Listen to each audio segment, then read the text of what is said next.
So good morning guys. तो चलिए start करते हैं आज के यानी कि 28 सितंबर के इंपॉर्टेंट करंट अफेयर्स को। तो इस प्रश्न में आपसे पूछ रहे हैं अभी हाल ही में 17वें विश्व नवाचार सूचकांक 2024 में भारत किस स्थान पर रहा। तो आंसर होगा 39 नंबर पर रहा।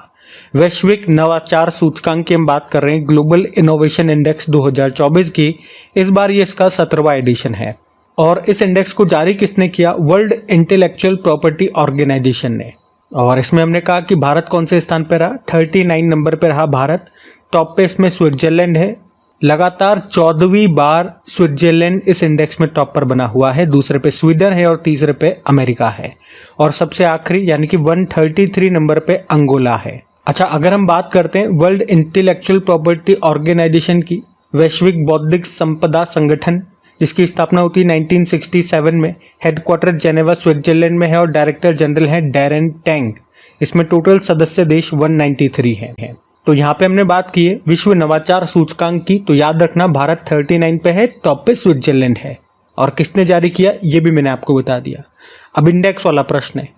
चलो एक बार फिर से मैं आपको 2024 के सारे इंपॉर्टेंट इंडेक्स रिवाइज कराता हूँ। वैसे भी 2-4 दिन पहले ही कोई इंडेक्स का प्रश्न आया था, तब भी मैंने आपको रिवाइज कराए थे, लेकिन एक बार फिर से करा रहा हूँ। अगर आप में से कोई स्टूडेंट पहली बार हमसे जुड़ रहे हैं तो उनको भी मौका मिल जाएगा सारे इंपॉर्टेंट इंडेक्सेस जनवरी से लेकर अभी तक रिवाइज करने का।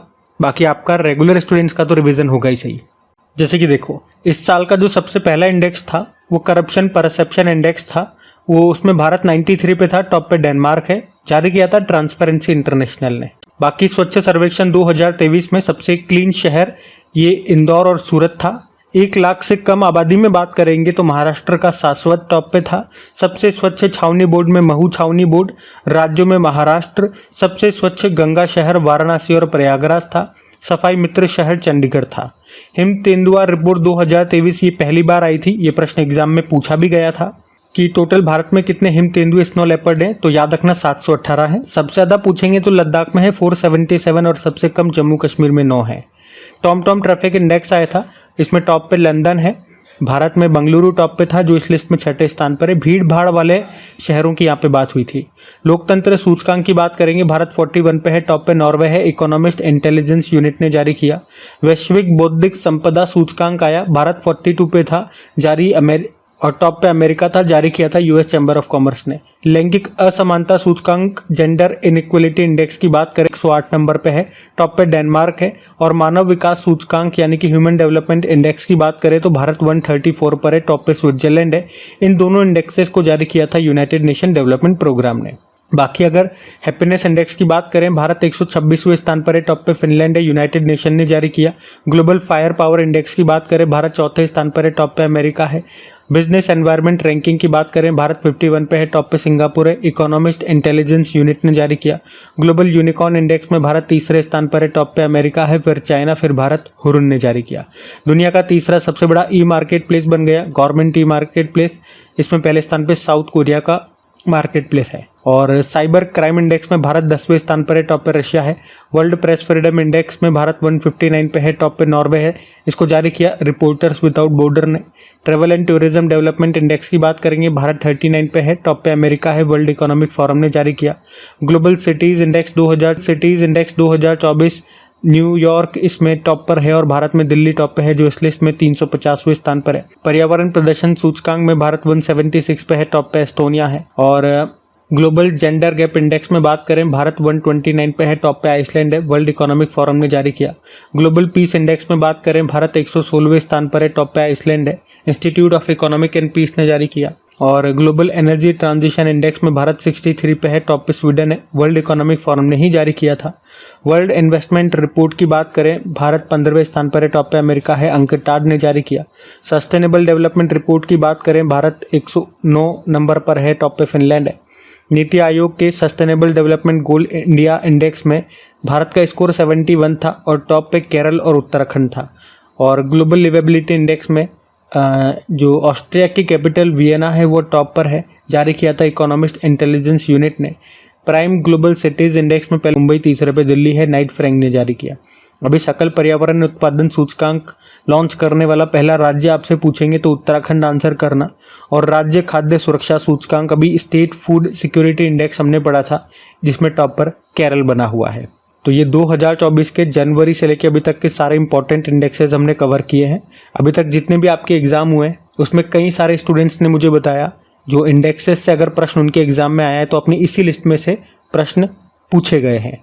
तो इम्पॉर्टेंट है सारे प्रश्न, ध्यान रखना। बार बार मैं आपको रिवाइज कराने की कोशिश करता हूँ ताकि ये चीज़ें आपको यहीं पे याद हो जाए, और याद है तो आप भूलो नहीं। रिवीजन का यही मकसद है। अभी अगला प्रश्न देखते हैं। तो फिर अगले प्रश्न में क्या पूछ रहे हैं, अभी हाल ही में डीआरडीओ ने हल्के वजन वाली बुलेट प्रूफ जैकेट जिसका नाम अभेद है, इसको डेवलप करने के लिए किसके साथ समझौता किया? तो आंसर हो जाएगा आईआईटी दिल्ली। तो अभेद का मतलब आपको पता है क्या होता है? जिसे भेदा न जा सके। तो ये जो अभेद है ये हल्के वजन की बुलेट प्रूफ जैकेट है, इसे डीआरडीओ ने आईआईटी दिल्ली के साथ मिलकर के तैयार किया है। अभेद की फुल फॉर्म भी है, देखो, advanced ballistic for high energy defeat. इसका वजन 8.2 से लेके 9.5 किलोग्राम तक आपको मिलेगा, जो जवानों को 360 डिग्री प्रोटेक्शन देगा। ये जैकेट पॉलीमर और स्वदेशी बोरोन कार्बाइड सिरेमिक का यूज करके बनाई गई है। अब यहाँ पे बहुत सारे इंपॉर्टेंट नाम मैं आपको रिवाइज करवाने वाला हूँ। जिस तरह से ये नाम हमने देखा एग्जाम में पूछ लेंगे अभेद क्या है, तो आप क्या आंसर करोगे? ये एक लाइट बुलेट प्रूफ जैकेट है। इसी तरह से कुछ और नाम न्यूज में आए थे, वो सारे मैं आपको रिवाइज कराऊंगा, ध्यान से सुनना। लेकिन पहले डीआरडीओ की बात कर लें एक बार। तो डीआरडीओ स्थापना होती है 1 जनवरी 1958, हेडक्वार्टर नई दिल्ली। समीर वी कामत यहाँ के अध्यक्ष हैं। पहले अध्यक्ष पूछेंगे तो दौलत कोठारी थे, और इसका मोटो होता है बलस्य मूलम विज्ञानम। और एक प्रश्न आपके लिए आ रहा है होमवर्क प्रश्न के रूप में कि आईआईटी दिल्ली ने भारत के बाहर पहली बार किस देश में अपना कैंपस खोला है? इस प्रश्न का उत्तर आप लोगों को करना है। बाकी नाम वाली शीट में आपको रिवाइज कराता हूँ, आ जाओ। जैसे कि देखो, समुद्र प्रताप के बारे में तो अभी हमने पढ़ाई था ना। भारत का पहला प्रदूषण नियंत्रण पोत है ये, इसको गोवा शिपयार्ड लिमिटेड ने बनाया भारतीय तटरक्षक बलों के लिए। आदित्य क्या है? भारत की पहली सौर ऊर्जा से चलने वाली नाव है, और केरल में लॉन्च हुई थी ये। भीष्म क्या है? पोर्टेबल हॉस्पिटल थे, अभी यूक्रेन को भी दिए थे मोदी जी ने ये गिफ्ट में। गौरव क्या है? लॉन्ग रेंज ग्लाइड बॉम्ब है। नागास्त्र 1 आत्मघाती ड्रोन है। उग्रम स्वदेशी असॉल्ट राइफल है। अरुधरा मध्यम शक्ति रडार है। विभव स्वदेशी स्वनिष्क्रिय एंटी टैंक माइन है। और जेलेंडिया ये 8वां महाद्वीप है, महाद्वीप की अभी खोज हुई थी तो है जेलेंडिया। नवमित्र क्या है? इसरो ने एक डिवाइस बनाया था मछुआरों के लिए। प्रबल क्या है? भारत की पहली लंबी दूरी की रिवॉल्वर है। और निराक्षी पानी के नीचे बारूदी सुरंगों का पता लगाने वाली पनडुब्बी है। लीसा क्या है? उड़ीसा ने भारत की पहली क्षेत्रीय एआई न्यूज एंकर लॉन्च की थी, उसका नाम नीसा है। तो सिग 716 क्या है? एक असॉल्ट राइफल है जिसे भारत अमेरिका से खरीद रहा है। तो ये सारे इंपॉर्टेंट नाम आपके न्यूज में थे, मैंने एक साथ आपको रिवाइज करा दिए, ध्यान में रखना। अगला प्रश्न देखते हैं। तो फिर अगले प्रश्न में पूछ रहे हैं, अभी हाल ही में एशियन इंफ्रास्ट्रक्चर इन्वेस्टमेंट बैंक का नवीनतम सदस्य देश कौन सा बन गया है? तो आंसर होगा नाउरू। तो अभी एशियन इंफ्रास्ट्रक्चर इन्वेस्टमेंट बैंक के बोर्ड ऑफ गवर्नर की नवी वार्षिक बैठक का आयोजन किया गया। 9 नंबर की समिट थी, और ये हुई 25 और 26 सितंबर। कहाँ पे? उज्बेकिस्तान में, उज्बेकिस्तान के समरकंद में। और वहीं पे नाउरू जो देश है इसको 110वें सदस्य के रूप में यहाँ पे अपनाया गया, और इसमें भारत की तरफ से पार्टिसिपेट किया था हमारी वित्त मंत्री निर्मला सीतारमण जी ने। और थीम क्या रही इस समिट की? तो सभी के लिए लचीले बुनियादी ढांचे का निर्माण, building resilient infrastructure for all. देखो, एशियन इंफ्रास्ट्रक्चर इन्वेस्टमेंट बैंक की बात करते हैं। अच्छा, उससे पहले मैं एक प्रश्न आपसे पूछ रहा हूँ, यहाँ पे जो इसका नया नवीनतम सदस्य देश बना 110वां नंबर का ये नाउरू, तो आप मुझे बताएंगे कि ये जो नाउरू है किस और संगठन का सबसे नवीनतम सदस्य देश बना था? वैसे इसका उत्तर मैं अभी दूंगा आगे वाली शीट में, लेकिन अगर आपको पता है तो दिमाग पे जोर डालिए और उत्तर कीजिए। बाकी एशियन इंफ्रास्ट्रक्चर इन्वेस्टमेंट बैंक की बात करें, स्थापना 2016 में हुई, हेडक्वार्टर बीजिंग चाइना में है, और इसका सबसे बड़ा शेयर धारक ये चाइना है, और दूसरा सबसे बड़ा भारत है। अध्यक्ष जिन लिकुन है जो चाइना के हैं। और हमने देख लिया एशियन इंफ्रास्ट्रक्चर इन्वेस्टमेंट बैंक का नवीनतम सदस्य देश नाउरू है, और 110वें नंबर का है ये। तो टोटल सदस्य देश 110 हो गए। अब मैं यहाँ पे जो आपको शीट रिवाइज कराऊंगा ये मोस्ट इंपॉर्टेंट है, क्योंकि इसमें हम देखेंगे अभी किन किन संगठनों में जो नवीनतम सदस्य देश बने हैं वो। जैसे कि आपको याद होगा पिछले साल G20 को होस्ट किया था भारत ने, और उस समय अफ्रीकन यूनियन G20 का नवीनतम सदस्य बना था, जिसका मुख्यालय एडिस अबाबा इथियोपिया में है। ब्रिक्स में इस साल 1 जनवरी 2024 को 5 नए सदस्य देश बने थे कौन कौन? ईरान, सऊदी अरब, यूएई, इथियोपिया और इजिप्ट। और कौन सा देश शामिल नहीं हुआ? ये प्रश्न तो एग्जाम में भी आ चुका है, अर्जेंटीना आंसर होगा। और आसियान का 11वां नंबर का सदस्य देश ईस्ट तिमोर था, तिमोर लेस्ते जिसे आप कहते हो। शंघाई कोऑपरेशन ऑर्गेनाइजेशन का अभी 10वां बना था बेलारूस, और पिछले साल 9वां ईरान बना था। इंटरनेशनल मॉनेटरी फंड का 190वां देश एंडोरा है। वर्ल्ड बैंक का 189 नंबर का नाउरू, जो मैंने अभी आपसे प्रश्न पूछा था यही उसका उत्तर है, वर्ल्ड बैंक 189 नंबर का इसका सदस्य देश नाउरू बना था। यूनाइटेड नेशन का 193 नंबर का साउथ सूडान है। नाटो का 32वां बना था भी स्वीडन। इंटरनेशनल सोलर अलायंस का भी 101वें नंबर का पूर्ण सदस्य देश बन गया है।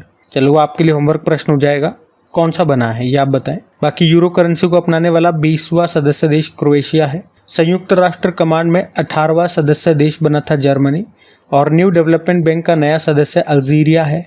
और चलो जो मैंने आपसे पूछा था वो मैंने नीचे भी लिख दिया, इंटरनेशनल सोलर अलायंस का 101वां पूर्ण सदस्य देश बना था नेपाल। तो ये ध्यान में रखेंगे। अगला प्रश्न देखते हैं, इंपॉर्टेंट शीट है ये। और हाँ, अगर आप में से कोई स्टूडेंट पहली बार करिक एग्जाम चैनल पे करंट अफेयर्स पढ़ रहे हैं तो आपको बता दूं, इन सभी क्वेश्चन का और साथ में जो ये एक्स्ट्रा इंपॉर्टेंट शीट्स मैं आपको रिवाइज करा रहा हूँ, ये सब आपको पीडीएफ में मिलने वाली है, वो भी बिल्कुल फ्री में डेली मिलती है। कहाँ पे? अपने टेलीग्राम चैनल पे। वो कहाँ मिलेगा? उसका लिंक आपको नीचे डिस्क्रिप्शन बॉक्स में है, डायरेक्ट आपको नहीं सर्च में आएगा, तो लिंक से जाओ। लिंक पे जैसे ही क्लिक करोगे, लिंक है नीचे डिस्क्रिप्शन बॉक्स में, वीडियो के डिस्क्रिप्शन बॉक्स में, तो लिंक पे क्लिक करते डायरेक्ट वहाँ चले जाओगे और वहाँ पे ज्वाइन का बटन आएगा, तो ज्वाइन कर लेना उसे प्रेस करके, ताकि जब भी वीडियोस अपलोड होंगे, जब भी पीडीएफ अपलोड होगी, सबसे पहले उसका नोटिफिकेशन आप ही को मिलेगा। तो ये उसका बेनिफिट है। और अगर आपको बेनिफिट अच्छे लग रहे हैं, मेहनत अच्छी लग रही है, कंटेंट पसंद आ रहा है, तो प्लीज़ इन वीडियोज़ को और मुझे सपोर्ट ज़रूर कीजिए, ताकि इसी तरह से आप लोगों के लिए मैं मेहनत कर सकूँ और मेहनत करता रहूँ। सपोर्ट करने के लिए वीडियो को आप एक लाइक ज़रूर कीजिए और अपने दोस्तों के साथ में स्टडी ग्रुप में एक बार अपने वीडियो को शेयर ज़रूर कीजिएगा दिल से, ठीक है। चलो फिर अभी अगला प्रश्न देखते हैं। तो फिर अगले प्रश्न में पूछ रहे हैं, अभी हाल ही में विश्व पर्यटन दिवस कब मनाया गया? तो आंसर होगा 27 सितंबर को। तो हर साल 27 सितंबर को वर्ल्ड टूरिज्म डे के रूप में मनाया जाता है। पहली बार 1980 में मनाया था इसको। और थीम क्या है? Tourism and peace. अच्छा, ये तो वर्ल्ड टूरिज्म डे हो गया। एक नेशनल टूरिज्म डे भी होता है, वो हम 25 जनवरी को मनाते हैं। आपको पता है वर्ल्ड टूरिज्म ऑर्गेनाइजेशन का मुख्यालय कहाँ पर है? इसका हेडक्वार्टर आपको मैड्रिड स्पेन में मिलेगा। आपको याद होगा अभी ट्रैवल एंड टूरिज्म इंडेक्स भी आया था, इस बार इसका दूसरा संस्करण था, वर्ल्ड इकोनॉमिक फोरम ने जारी किया था। और पहले प्रश्न में भी हमने ये इंडेक्स पढ़ा था, तो इसमें अमेरिका टॉप पर था और भारत 39 पे है। अच्छा देखो, ये और अच्छी बात हो गई, आज जो इंडेक्स हमने पढ़ा, कौन सा वाला? नवाचार सूचकांक, इनोवेशन इंडेक्स, उसमें भी भारत 39 पर है और ट्रैवल एंड टूरिज्म में भी भारत 39 पर है। तो दोनों को याद रखना आसान रहेगा। ऐसे याद रख लो, ट्रैवल एंड टूरिज्म सेक्टर में हमें नवाचार यानी कि इनोवेशन करने की ज़रूरत है, ताकि हमारे यहाँ पे पर्यटन बढ़े। क्योंकि अभी भारत में पर्यटन में या पर्यटक कितने आते हैं? मात्र 39 पर्यटक आए। तो हमें और इनोवेशन इस सेक्टर में करना पड़ेगा, ताकि ज़्यादा पर्यटन यहाँ पे आए। तो ऐसे थोड़ा सा याद करने में आसानी होगी। बाकी देखो, जब भी डे वाला प्रश्न आ रहा है, हर बार उस महीने के सारे इंपॉर्टेंट डेज में आपको रिवाइज करा रहा हूँ। और सितंबर में तो भी लगातार 2-3 दिन से करवा रहा हूँ, तो आज मैं आपको रिवीजन नहीं कराऊंगा, ठीक है। आज हम अगले प्रश्न की ओर बढ़ेंगे। तो फिर अगले प्रश्न में पूछ रहे हैं, हाल ही में कहाँ कागज रहित चुनाव आयोजित किया गया? तो आंसर होगा मध्य प्रदेश। तो अभी मध्य प्रदेश राज्य चुनाव आयोग ने देश में पहली बार पेपरलेस चुनाव आयोजित किया है। अभी राज्य चुनाव आयोग ने भोपाल में बेरसिया तहसील के रतुआ रतनपुर गांव में सरपंच पद के लिए जो हो रहे चुनाव हैं, वहां पे पायलट प्रोजेक्ट के तौर पर पेपरलेस मतदान किया। वैसे इतना डीप में आपसे नहीं पूछेंगे, सिंपल सा एक लाइन में याद रखो कि अभी कागज रहित चुनाव, पेपरलेस चुनाव कहाँ पे आयोजित किया गया? तो मध्य प्रदेश में। अभी मैं आपको मध्य प्रदेश ले चलूँगा और मध्य प्रदेश से अभी इस साल हमने जो भी इम्पोर्टेंट प्रश्न पढ़े वो भी मैं आपको बताऊंगा। लेकिन उससे पहले इसी से संबंधित 2-3 प्रश्न मैं आपको करा रहा हूँ, ध्यान से सुनना। अगर आपसे पूछे भारत का पहला कागज रहित न्यायालय, पेपरलेस कोर्ट, ये कौन सा है? केरल हाईकोर्ट बना था। ई विधान एप्लीकेशन को लागू करके, याद रखना, नागालैंड ये पहली कागज रहित विधानसभा। और पूछे कौन सी सरकार 100% कागज रहित होने वाली पहली दुनिया की पहली सरकार बनी थी? तो दुबई सरकार। तो ये याद रखना। अब चलते हैं मध्य प्रदेश में। ये रहा मैप में मध्य प्रदेश। देखो कैपिटल इसकी भोपाल है, मुख्यमंत्री मोहन यादव है और गवर्नर कौन है? मंगूभाई छगनभाई पटेल। यहाँ का राजकीय पशु बारहसिंगा है, राजकीय पक्षी दूधराज है, वृक्ष है बरगद का, खेल है मल्लखंब, पुष्प है सफेद लिली और मछली है महाशीर। अब आ जाओ 2024 के मध्य प्रदेश से संबंधित कुछ इंपॉर्टेंट प्रश्न देखें। एक तो ये जरूर याद रखना, लाडली बहना योजना और लाडली बहना आवास योजना दोनों मध्य प्रदेश की है। अभी प्रधानमंत्री स्वनिधि योजना के कार्यान्वयन में टॉप पे मध्य प्रदेश था। यहाँ पे लोकपथ मोबाइल एप्लीकेशन लॉन्च हुई थी और जो हमारे गृह मंत्री अमित शाह, उन्होंने यहाँ के 55 जिलों के लिए प्रधानमंत्री कॉलेज ऑफ एक्सीलेंस का उद्घाटन किया था। दुनिया की पहली वैदिक घड़ी ये उज्जैन में स्थापित की गई। मध्य प्रदेश ने बैगलेस पहल शुरू की थी। दुनिया का पहला आईआईटी सैटेलाइट कैंपस ये स्थापित हुआ उज्जैन में आईआईटी इंदौर की सहायता से। और आईआईटी इंदौर ने आर्मी के जवानों के लिए ई शूज़ बनाए थे ताकि इसमें हम उनको ट्रैक कर सकेंगे और थोड़ी बहुत बिजली भी यहाँ पे डेवलप बन जाएगी। और रानी दुर्गावती अन्न प्रोत्साहन योजना यहाँ शुरू हुई थी। मध्य प्रदेश के ओमकारेश्वर में आदि शंकराचार्य जी की मूर्ति स्थापित की गई थी, 108 फुट ऊंची है वो। और मुख्यमंत्री कृषक मित्र योजना शुरू हुई यहाँ। भारत की पहली online gaming academy Madhya Pradesh में खुलेगी। किस राज्य की शिवपुरी जनपद पंचायत में देश की पहली प्रधानमंत्री जन मन कॉलोनी का निर्माण हुआ? मध्य प्रदेश। श्री कृष्ण गमन पथ ये बनाएंगे राजस्थान और मध्य प्रदेश मिलकर के। उसके अलावा ऑनलाइन समन और वारंट जारी करने के नियमों को अधिसूचित करने वाला पहला राज्य ये मध्य प्रदेश ही है। वेटलैंड समिट 2024 का आयोजन ये इंदौर में हुआ था। लोकपथ एप्लीकेशन मैंने आपको बता ही दिया। और याद रखना, लता मंगेशकर पुरस्कार 2023 के लिए चुना गया KS चित्रा को और 2022 के लिए उत्तम सिंह को। और शिवपुरी जनपद पंचायत में देश की पहली प्रधानमंत्री जनमन कॉलोनी का निर्माण हुआ मध्य प्रदेश में। ये जो जनमन योजना है, जनमन का मतलब होता है जनजातीय आदिवासी न्याय महाअभियान योजना, ये शुरू हुई थी याद रखना 15 नवंबर 2023 को। और अभी किशोरियों को सैनिटरी नैपकिन खरीदने के लिए नगद राशि देने वाला पहला राज्य ये मध्य प्रदेश बना। 1 साल के मात्र 300 रुपये देगा। मनु भाकर शूटिंग रेंज का उद्घाटन किया गया ग्वालियर में। और वृंदावन ग्राम योजना और गीता भवन परियोजना यहाँ शुरू हुई थी। देश का पहला दिव्यांग पार्क ये कहाँ पे स्थापित किया गया? मध्य प्रदेश के होशंगाबाद में। और पीएम मोदी ने देश के पहले high tech sport training centre का उद्घाटन कहाँ पे किया था? मध्य प्रदेश के ग्वालियर में। तो लगभग मैंने आपको 25 इंपॉर्टेंट प्रश्न आपको मध्य प्रदेश से रिवाइज कराए। ये सारे करंट अफेयर्स के इंपॉर्टेंट प्रश्न है, तो ध्यान से सुना होगा आपने, ध्यान रखना। अगला प्रश्न देखते हैं। तो फिर आपसे पूछ रहे हैं, अभी हाल ही में किस राज्य सरकार ने बाना काई हैंड होल्डिंग योजना 2024 शुरू की है? तो आंसर होगा मिजोरम। तो अभी मिजोरम के जो मुख्यमंत्री हैं लाल दुहोमा जी, अभी उन्होंने बाना काई हैंड होल्डिंग स्कीम को शुरू किया है। तो इससे राज्य में आर्थिक विकास और आत्मनिर्भरता को बढ़ावा मिलेगा। और इसमें होगा क्या, इसमें राज्य के उद्यमियों और किसानों को वित्तीय सहायता दी जाएगी। अब देखो बात यहाँ पे मिजोरम की है, तो ये रहा मैप में मिजोरम। कैपिटल इसकी आइजॉल होती है, मुख्यमंत्री लाल दुहोमा है। वैसे तो यहाँ पे गवर्नर हरिबाबू कंबमपति ही है, लेकिन अगर वर्तमान में हम बात करेंगे, और ये न्यूज़ में भी अभी आर्टिकल छप चुका है, बहुत से लोग इसे अलग से प्रश्न देकर के पढ़ाएंगे भी सही, लेकिन मैं यहाँ पे आपको बता रहा हूँ, ध्यान से सुन लो कि अभी अगर वर्तमान में बात करते हैं तो त्रिपुरा के गवर्नर जो हैं, कौन है वैसे? इंद्रसेन रेड्डी। उनको मिजोरम का अतिरिक्त प्रभार दे दिया, एडिशनल चार्ज दे दिया गवर्नर का, क्योंकि हरिबाबू कंबमपति अभी छुट्टियों पर गए हुए हैं। तो ये उनके पीछे से उनका कार्यभार संभालेंगे इंद्रसेन रेड्डी, जो कि त्रिपुरा के गवर्नर है। ठीक है।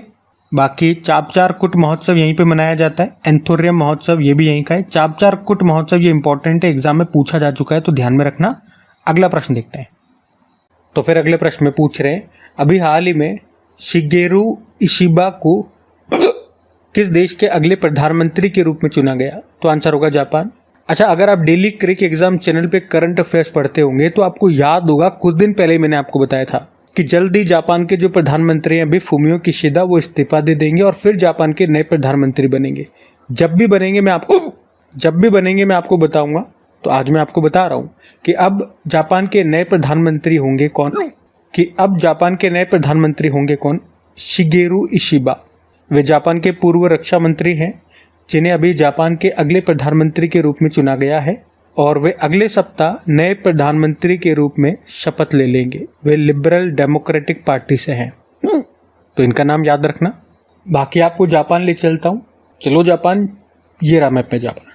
कैपिटल टोक्यो है, करेंसी है येन, और जापान को सुकुमारों का देश, निप्पन देश या सूर्योदय का देश कहते हैं। और यहाँ पे 4 बड़े द्वीप आपको मिलेंगे, होक्काइडो द्वीप, होन्शु द्वीप, शिकोकू द्वीप और क्यूशु द्वीप। जापान का सबसे ऊंचा पर्वत ये माउंट फूजी है। आपको याद हो तो अपतटीय पोत से इलेक्ट्रोमैग्नेटिक रेल गन लॉन्च करने वाला पहला देश ये जापान है। और जो पता नहीं बीच में क्यों हिचकी चलने लग गई मुझे, अभी क्वेश्चन हो जाए फिर पानी पीता हूँ।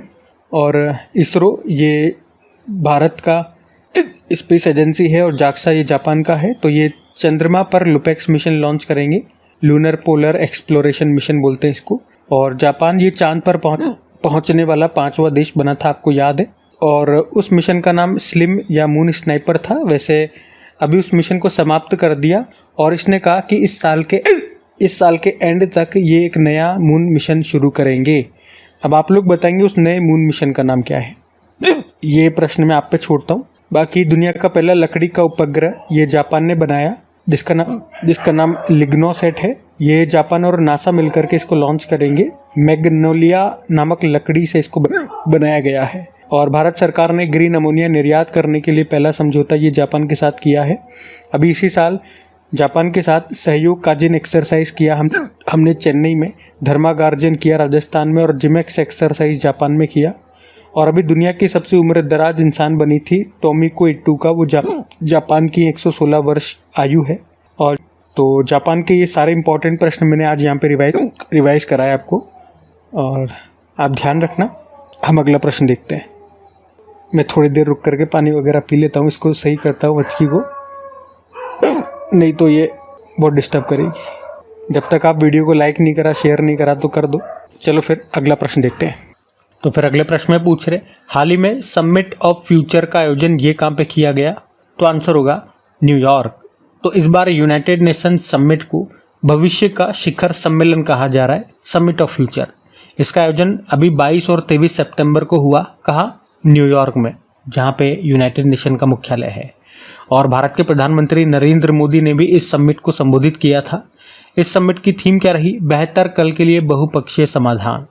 और इस समिट का मकसद है धरती के भविष्य को आने वाले खतरों से बचाना। यहाँ पर ग्लोबल पीस, सस्टेनेबल डेवलपमेंट यानी कि सतत विकास, क्लाइमेट चेंज, मानवाधिकार और जेंडर जैसे मुद्दों पर चर्चा की गई। अब ये समिट वाला प्रश्न है। तो अब मैं आपको 2024 की जो इम्पोर्टेंट समिट्स हैं वो रिवाइज कराने वाला हूँ, ध्यान से सुनिएगा। अगर पूछे, अभी AI आर्टिफिशियल इंटेलिजेंस सुरक्षा पर अभी दूसरा सम्मेलन इसी साल हुआ साउथ कोरिया के सियोल में। वर्ल्ड फ्यूचर एनर्जी समिट ये हुआ यूनाइटेड अरब अमीरात में। वर्ल्ड सस्टेनेबल डेवलपमेंट समिट हुआ नई दिल्ली में। पहला nuclear energy summit Brussels Belgium में। नवा रायसीना डायलॉग का आयोजन नई दिल्ली में हुआ। चीफ गेस्ट ने ग्रीस के प्रधानमंत्री किर्याकोस मित्सोताकिस। पहला digital India future skill summit Guwahati में हुआ। 7वां हिंद महासागर सम्मेलन पर्थ ऑस्ट्रेलिया। विश्व सरकार सम्मेलन 2024 हुआ दुबई में। और भारत, याद रखना, यूनेस्को की विश्व धरोहर समिति की अध्यक्षता करेगा 2024 में, मतलब कर चुका है। 46 नंबर का एडिशन हुआ था, नई दिल्ली में हुआ था ये। Vibrant Gujarat global trade show का आयोजन हुआ गांधीनगर में। नवा अंतर्राष्ट्रीय विज्ञान महोत्सव हुआ फरीदाबाद। 27वां राष्ट्रीय युवा महोत्सव नासिक में। पहला Bharat steam boiler expo Guwahati में। कृषि अर्थशास्त्रियों का 32वां अंतर्राष्ट्रीय सम्मेलन ये नई दिल्ली में हुआ और भारत ने दूसरी बार इसको होस्ट किया। अच्छा, वैसे तो इम्पॉर्टेंट समिट्स की एक और शीट मैंने आपको रिवाइज करा रखी है, लेकिन आज मैं इतना ही करा रहा हूँ। आज इतनों का रिवीजन करते हैं, बाकी किसी और दिन दूसरी वाली शीट में आपको रिवाइज कराऊंगा, नहीं तो एक साथ ज़्यादा हो जाएगा। ठीक है, अगला प्रश्न देखते हैं। तो फिर अगले प्रश्न में पूछ रहे हैं, हाल ही में किस देश की डसॉल्ट एविएशन कंपनी ये भारत में अपनी सहायक कंपनी खोलेगी? तो आंसर होगा फ्रांस। तो फ्रांस की डसॉल्ट कंपनी ने भारत में एक सहायक कंपनी की स्थापना करने की अभी घोषणा की है। इसका मुख्यालय नोएडा यूपी में होगा। उद्देश्य क्या है? देखो, भारतीय वायुसेना ने फ्रांस से जो भी लड़ाकू विमान खरीदे हैं या खरीदेगा, उनका रखरखाव करने, उनकी मरम्मत करने वगैरह में ये कंपनी सहायता करेगी या ये वो काम करेगी। अच्छा, वैसे अभी हमने फ्रांस से कौन से विमान खरीदे हैं? तो एक तो सबसे फेमस है राफेल लड़ाकू विमान, और ये राफेल को फ्रांस की डसॉल्ट एविएशन कंपनी ने ही बनाया है। तो इसकी रखरखाव मरम्मत करने का काम यही करेगी और इसी के लिए ये भारत में अपनी एक सहायक कंपनी खोल रही है। अब बात फ्रांस की है तो ये रहा मैप में फ्रांस। कैपिटल इसकी पेरिस होती है। पेरिस सीन नदी के किनारे स्थित है और यूनेस्को का मुख्यालय आपको यहीं पे मिलेगा। अभी जो 33rd नंबर का समर ओलंपिक हुआ 2024 वो यहीं पे हुआ फ्रांस पेरिस में। और याद रखना जो विंटर ओलंपिक होंगे 2030 में वो भी फ्रांस में ही होंगे। ये भी करंट अफेयर्स का प्रश्न है। यहाँ की करेंसी यूरो है। प्रेसिडेंट है इमैनुअल मैक्रोन और प्रधानमंत्री भी नए बने थे, मिशेल बार्नियर इनका नाम है। वैसे गर्भपात को वैध करने वाला पहला देश ये फ्रांस ही है। यूपीआई यूनिफाइड पेमेंट इंटरफेस को अपनाने वाला पहला यूरोपीय देश भी यही है और शेंगेन वीजा को डिजिटली लॉन्च करने वाला पहला देश भी यही है, फ्रांस इसका नाम है। अगला प्रश्न देखते हैं। तो अगले प्रश्न में पूछ रहे हैं, हाल ही में B1 लालवना को किस देश में भारतीय राजदूत एम्बेसडर नियुक्त किया गया? तो आंसर होगा कंबोडिया। तो याद रखेंगे B1 लालवना इनको कंबोडिया में भारतीय राजदूत इंडियन एम्बेसडर के रूप में नियुक्त किया गया। कंबोडिया की बात करें तो पहले मैं आपको मैप में दिखाता हूँ। ये रहा कंबोडिया। कैपिटल इसकी नॉमफेन होती है, करेंसी कंबोडियन रियाल है। और आपको याद होगा यहाँ पे अंकोर वाट का मंदिर है। और अभी हमने पढ़ा भी था एशिया में सर्वाधिक फोटोजेनिक यूनेस्को विरासत धरोहर स्थल ये कंबोडिया का अंकोर वाट का मंदिर बना था, तब हमने इसके बारे में पढ़ा था। तो गाइज ये थे आज के आपकी करंट अफेयर्स की क्लास। तो कमेंट करके ज़रूर बताइएगा आज की क्लास आपको कैसी लगी। अगर अच्छा लगा तो प्लीज़ वीडियो को लाइक ज़रूर कर देना। अगर आप भूल गए हो तो मैं याद दिला रहा हूँ, अपने दोस्तों के साथ में स्टडी ग्रुप में एक बार वीडियो को शेयर ज़रूर करना। तो चलो अभी कल के करंट अफेयर्स का क्विक रिविजन कर लेते हैं, फिर हम सेशन एंड करेंगे। तो यहाँ पे 27 सितंबर के इंपॉर्टेंट करंट अफेयर्स का क्विक रिवीजन कर रहे हैं। पहला प्रश्न पूछा किसे भारतीय वायुसेना का उप प्रमुख बनाया गया? तो SP धारकर इनका नाम है। फिर पूछा अमेरिका ने किस देश को वीजा फ्री कर दिया? तो कतर आंसर होगा। फिर पूछा national rifle association of India के अध्यक्ष बन गए कलिकेश नारायण सिंह देव नाम है। फिर पूछा विश्व पर्यावरण स्वास्थ्य दिवस मनाया 26 सितंबर। फिर पूछा भारतीय सेना ने ऊंचाई वाले क्षेत्रों के लिए हिम ड्रोन A-थॉन 2 का आयोजन किया, कहाँ पे? लद्दाख में। और मेक इन इंडिया कार्यक्रम ये शुरू कब हुआ था? 25 सितंबर 2014 को। उसके अलावा प्रधानमंत्री नरेंद्र मोदी ने ये किस शहर में 3 परम रुद्र सुपर कंप्यूटर राष्ट्र को समर्पित किए थे? तो पुणे, दिल्ली और कोलकाता। और किस राज्य सरकार ने मुख्यमंत्री साथ योजना शुरू की? तो त्रिपुरा। बस थोड़ी देर और रुक जा, सेशन एंड होने वाला है। ये तो आई जाएगी। और एक प्रश्न ये था कि टाटा स्टील ने भारत की सबसे बड़ी ब्लास्ट फर्नेस सुविधा कहाँ पे शुरू की? तो आंसर होगा उड़ीसा में। और आखिरी प्रश्न था कि दक्षिण पूर्व एशिया के किस देश में समलैंगिक विवाह को कानूनी दर्जा मिल गया? तो थाईलैंड। अभी कल का होमवर्क प्रश्न देखते हैं और सेशन एंड करते हैं। तो कल की वीडियो में पूछा था संघ लोक सेवा आयोग का अध्यक्ष किसे बनाया गया? तो आंसर होगा प्रीति सूदन। आप सभी ने प्रश्न का बिल्कुल सही उत्तर दिया। अब ये रहा आज का आपका होमवर्क प्रश्न।